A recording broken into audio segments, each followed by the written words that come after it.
Buongiorno, sono Stefano Aristelli dell'Ufficio Relazioni con il Pubblico. La raccolta più completa ed esauriente possibile dei dati clinici, nonché la loro possibile consultazione da parte degli operatori sanitari, ha un ruolo molto importante per una migliore qualità della cura.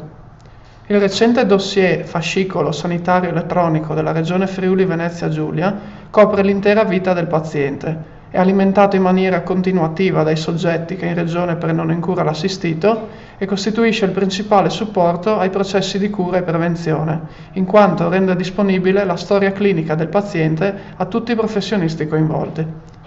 Anche il medico curante, anziché limitarsi a vedere i dati presenti nel proprio computer, può vedere la storia sanitaria del suo assistito nelle aziende regionali.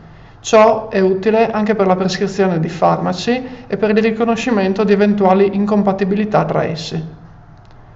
Queste innovazioni hanno reso necessaria l'acquisizione di un nuovo consenso rispetto a quello generico, che avete già prestato a seguito dell'entrata in vigore della prima normativa sulla privacy.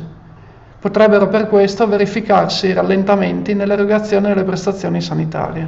Per limitare i disservizi e facilitare l'organizzazione, consigliamo di presentarsi con la documentazione clinica precedente, utile al caso, e di consegnare contestualmente il nuovo modulo di raccolta del consenso già compilato.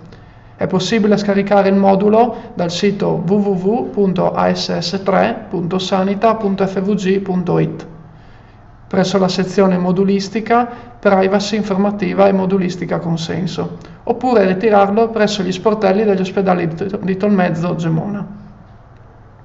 Il consenso, una volta acquisito, se non intervengono modifiche, non viene più richiesto.